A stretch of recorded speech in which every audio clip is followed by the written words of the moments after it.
What is going on, my dudes? Tasher here, back again with another episode of Hoyonews, and here we go.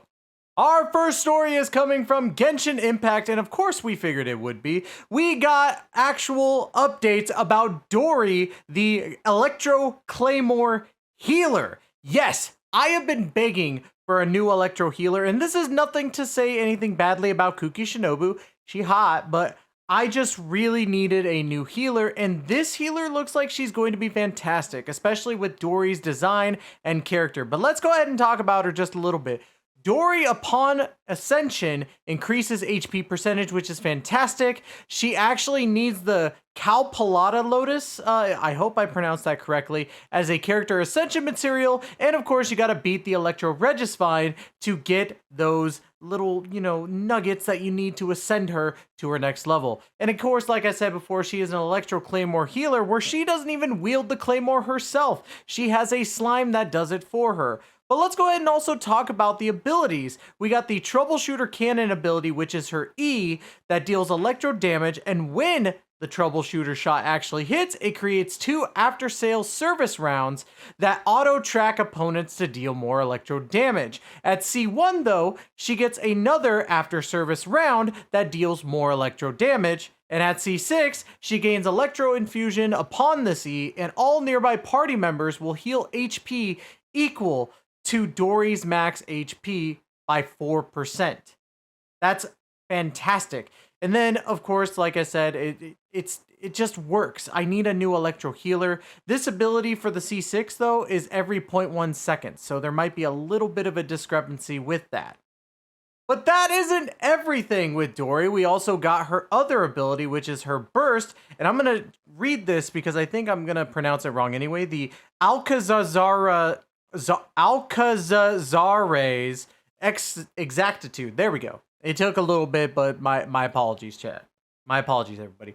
But this ability summons the genie and connects to nearby characters. So whether it's an opponent or an ally. If it connects to an ally, it actually generates and restores HP based on Dori's max HP.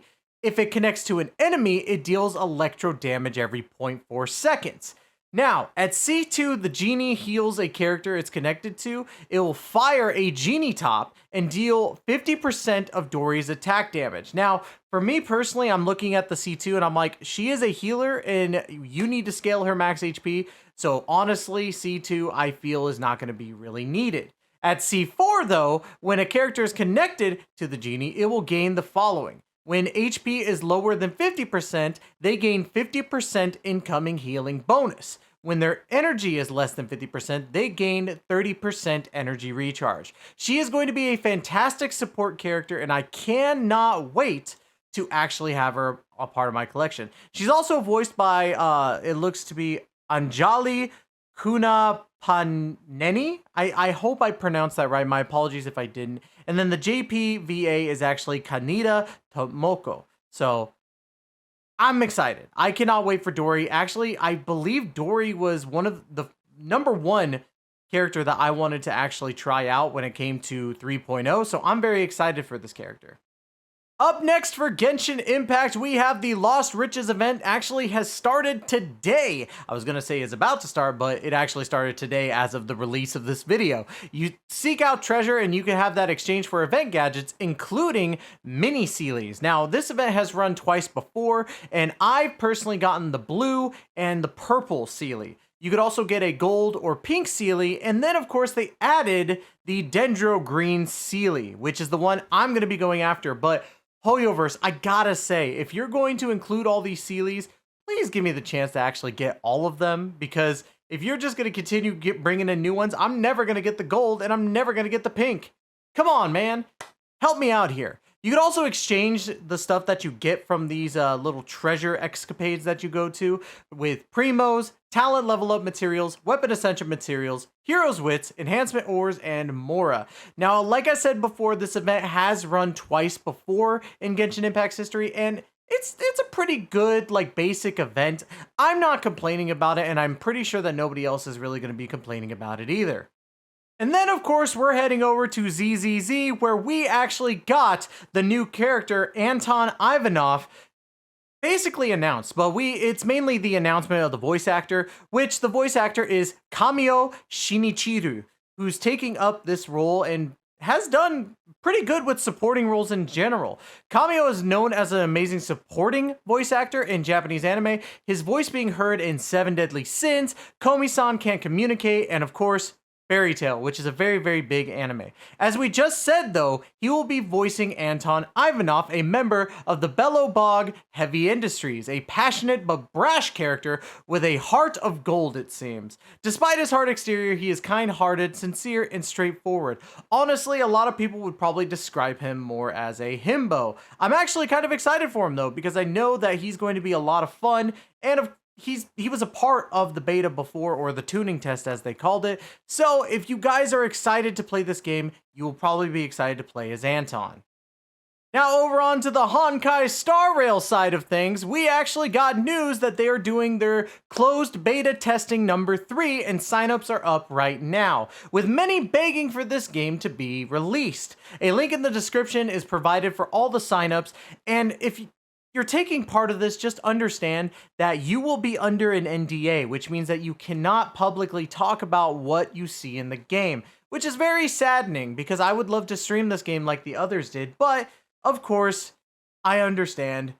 I think with closed beta test 3 happening right now that the game is actually very, very close to release, and to be quite honest, I cannot wait. I'm excited for this game. I got to play closed beta number 1, so I'm hoping I get into closed beta 3. There is another piece of news for this. If you guys go to sign up and you see that you're already signed up, do not worry. You are actually in the signups for the beta testing. Honestly, I'm going to say though, I don't think you're going to have to wait that long, because I'm going to make a prediction. This is just a prediction, speculation. I think that this game, Honkai Star Rail, is going to release in November. That's just, again, speculation. This is the 3rd closed beta test. There was another beta test as well that was more open. And honestly, it doesn't make any sense that we wouldn't be getting this game anytime soon. I think it's going to happen before the end of the year. But let me know in the comments down below. Do you guys think that this is going to be end of the year, or do you think it's going to be next year? Alongside this news about Honkai's closed beta test 3, we got a little bit of a preview to Pela, an ice element character who is just too damn cute. She has become my favorite character design-wise, and she seems to be a bookworm, but also makes her own stories, so she's definitely a fanfic writer. So, be careful, Sonic fans. She's probably going to outright you on that. She's also in a band, and her phone case has characters that look awfully familiar. I wonder where we've seen these before. And if you guessed correctly, you will find out right here. They're actually Tears of Themis characters on the back of her phone, which was actually pointed out by a lot of people on Twitter. Now, this is my favorite character design thus far, and Honkai Star Rail is honestly one of the most speculated games when it comes to Hoyoverse outside of Zenless Zone Zero. Well, I mean, that's the only 2 that are coming out, but I digress. There are 2 very big games that are going to be coming out, and I am super pumped for it. But let me know in the comments down below what you guys think. And that's going to be it for this episode of Hoyonews. Did you guys like the content? Please make sure to hit that like and subscribe button down below. And don't forget to hit the notification bell to be notified of when the next episode of Hoyonews comes out. Guys, thank you so much. Love you all to death. And as always, we will catch you in the next video. Take care and be safe.